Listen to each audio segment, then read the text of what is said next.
Which character is the strongest? This is a question that always comes back in everything that touches upon shonen neketsu manga, or even more broadly all stories where action is very important, be it in manga, comics, novels, series, etc. Generally, this only brings forth sterile and childish debates among otaku, the infamous Goku vs Saitama, Goku vs Superman and the like. This kind of boring debate brings nothing new to the discussion. And even if we eliminate comparisons between different stories, comparisons between characters of the same story, although relevant, are often the occasion to witness fanboys and girls fighting amongst each other without any real arguments nor objectivity. This is why the opposite trend can be to try to completely ignore all these stories about power levels and just enjoy the story. However, personally, I never managed to do that. It's childish, yes, but knowing that character X is stronger than character Y is really interesting to me, all the more that having a concrete idea of the forces at play is a part of the story's coherence and of its fights, while allowing to take note of the improvement needed for some characters to outclass others.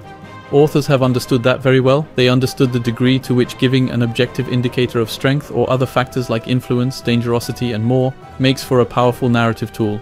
To quote only the most famous ones, there are the Scouters from Dragon Ball Z, which Toriyama quickly threw away after realizing it wasn't that good of an idea, or bounties in One Piece, which are a more subtle way than raw strength.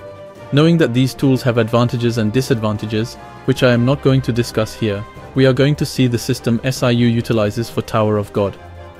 As usual, this video spoils up to chapter 485, so if you're not caught up, there are only a few seconds remaining for you to quit the video.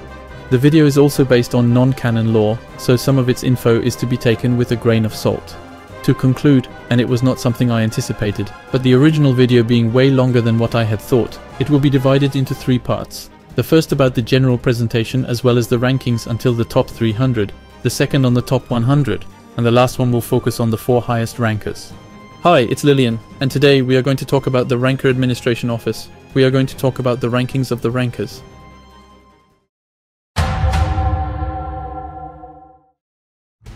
The RAO stands for Ranker Administration Office. It is one of the most influential organizations within the Tower.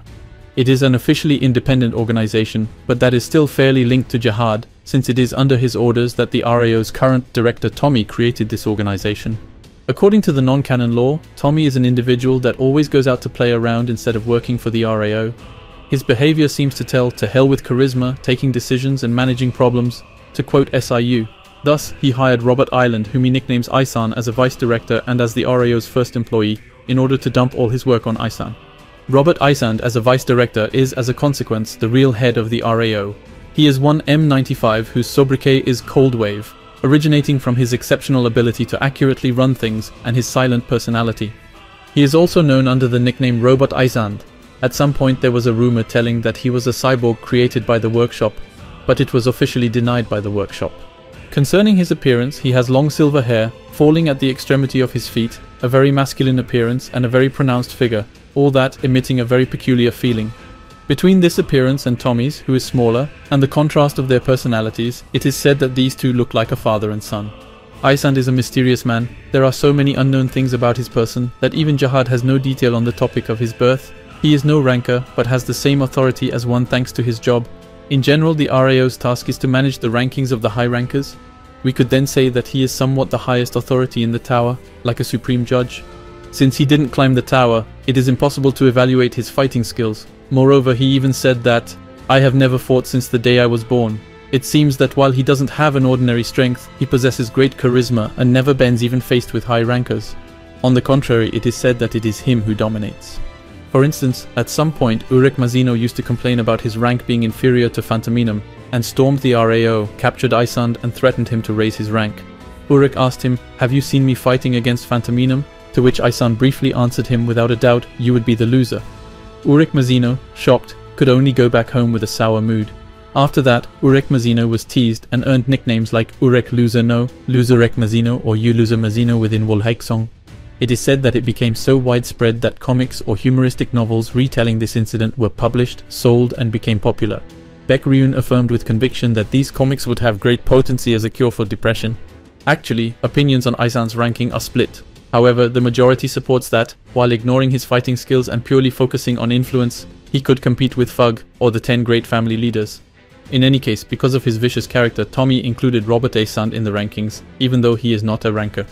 One day, Tommy sent Aysand a message asking him what rank he would attribute to himself, and Aysand answered a question mark, which Tommy literally added to the rankings. Thus, Aysand is the number question mark of the rankings, while Tommy, who is not a ranker, does not appear on the rankings.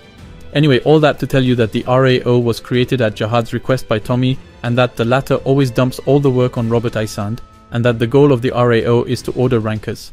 There are RAO desks at each floor so that each one of them can monitor the rankers on their floor, and there are also in each office a test rankers who serve as an evaluation for rankers who wouldn't be satisfied with their ranking, despite the fact that nothing prevents a regular from fighting the test ranker.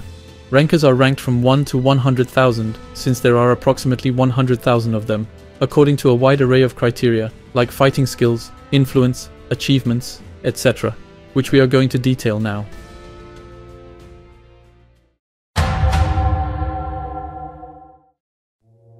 The first thing that is necessary to understand is that this ranking of rankers is not a raw strength ranking. First and foremost, in Tower of God, as in various shonen, fights cannot be resumed as simple raw strength. The skills used by different characters are so varied that it is impossible to order them objectively. The result will very often depend upon the context, the powers wielded by the characters, etc.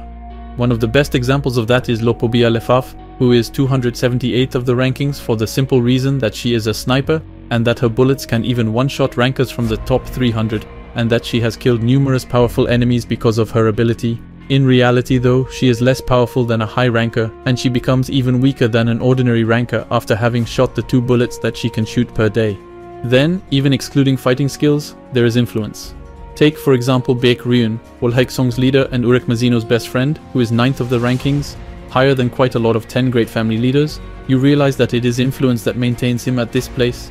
We do not know about his fighting prowess, and he must surely be strong. But the 10 great family leaders, because of their irregular status and for other reasons that we will detail later, are even stronger. What places Baek Ryun so high on the charts is because he is Urek Mazino's best friend. Imagine just for 2 seconds what would happen if a group attacked Baek Ryun. It would simply be exterminated by Urek, without even mentioning the fact that if Baek Ryun asks something of Urek, Urek would surely do it. By that fact, Baek Ryun is like a big bomb which explodes in your face if you touch it, hence his enormous influence and his super high place in the rankings. In the end, he could even be weaker than a ranker, it wouldn't change a thing. Furthermore, the rankings also depend on the actions of the characters. Thus, it is very well probable that some characters might be under-evaluated if they voluntarily hide their power, or even simply if they stay silent and do not particularly aim at climbing the ranks, which is Hansung Yu's case, who refused to become a high ranker to become the test administrator at the 2nd floor. Some can even not be evaluated at all, like blue holes, a term that refers to high rankers that have been inactive for so long that it is not even known if they are alive or dead, or for the rankers whose powers and influence are hard to measure. It is also necessary to keep in mind that it is a dynamic ranking. It changes a lot, maybe not at the level of the first entries, but in any case, and even more in the current tension-filled context with all the wars that are going to occur, this ranking may very well change along the story's evolution. In the end, this ranking only orders rankers. Even if Baam beat a ranker, he does not feature in the rankings for the simple reason that he is a regular. Same for non-regulars, with super relevant and influential characters like Repelista Jihad or even Maxeth, who will not be in the rankings since they didn't climb the tower. The only exception was Robert Aysand, who is the number ? Because of Tommy. This was the explanation about the way the ranker ranking system works, but now we're going to go on to the part you are all waiting for, I guess, the actual rankings.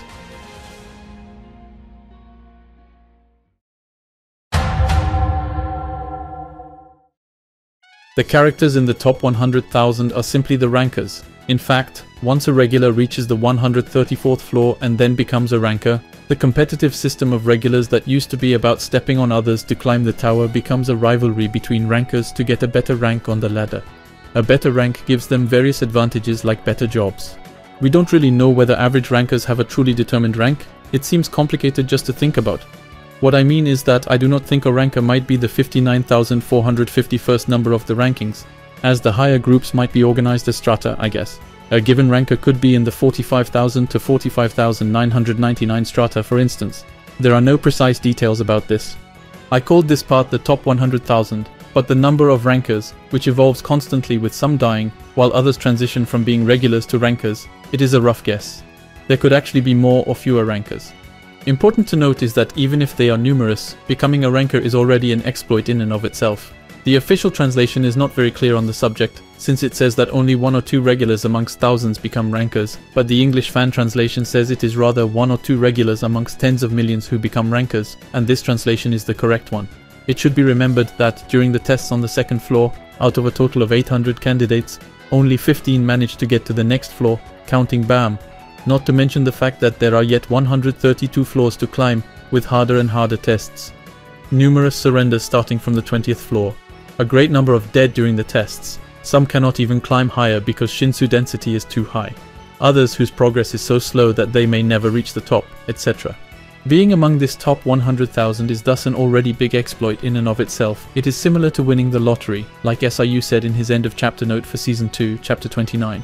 However, it is worth noting that some regulars have skills superior to that of some rankers, like Balm or Adori Jahad before she became a ranker. Or that some rankers can be very weak, and were simply lucky to be carried to the top by a good team, a bit like what Rachel is actually doing. We currently know 43 rankers who are not in the top 10,000, or whether they belong to that group or not.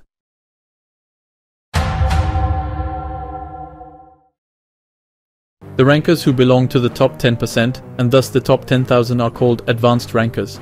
Actually, we don't know whether being an advanced ranker means being among the 10% best, or being in the top 10,000, because if they are the 10% best, that means that the total number of places can vary, a new place being made when 10 new regulars become rankers. Well, this is not important, let's skip that. Known advanced rankers include Hansung Yu, Fonsecal Drake, Lopobia Didiano and Colden, Ruelmon and Jordan, respectively numbers 6, 7 and 8 of Yama's pack. In Hansung Yu's case, he refused to become a high ranker.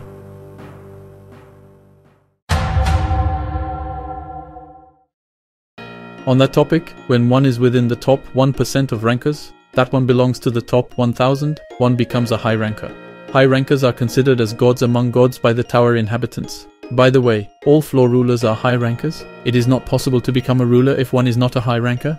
Besides, a lone high ranker appearing spells doom for any regular, which is why when one of them manifests itself, the people managing the floor do everything in their power to protect regulars, and if needed, the floor ruler himself will intervene. Like back at the 44th floor with its fight between its ruler, Kun Royale Elliot and Evankel. Like SIU said on this topic in his end of chapter note for Season 2, Chapter 191, one can only fight nukes with other nukes. High rankers rarely risk their lives in fights. Ones like Yuri vs Karaka, or the ones we can currently see at the Nest battle, are very few and far between. Furthermore, Evankel said that they were so strong and had lived for so long that most of them could not imagine a single moment dying, and thus are often fearful and reluctant to take risks. There are also among high rankers the special category I mentioned earlier, blue holes. Each high ranker receives a sobriquet from the RAO, generally linked with combat position or other aspects. Fishermen will in general inherit names of Shinhe, guides names of ships, wave controllers names evoking the wind or the waves, and so on and so forth. They can also refuse their surname, like Bekryun or Kunidan did for instance, and they can also have several of them. Finally, to truly understand the difference between rankers and high rankers, SIU said in a Q&A that if a ranker were to wield a dozen different weapons, a high ranker would wield 100.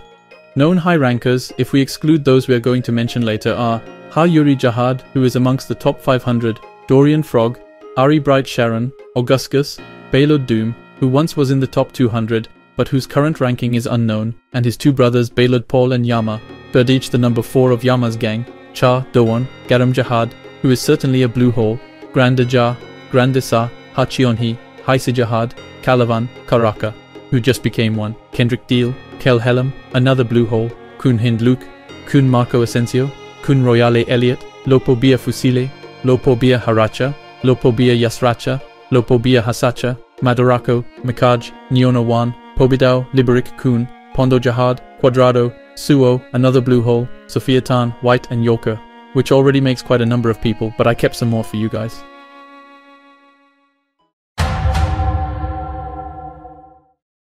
From the top 300 on, if we forget about some exceptional cases, it is impossible to enter this top without killing another member of the top 300 in combat.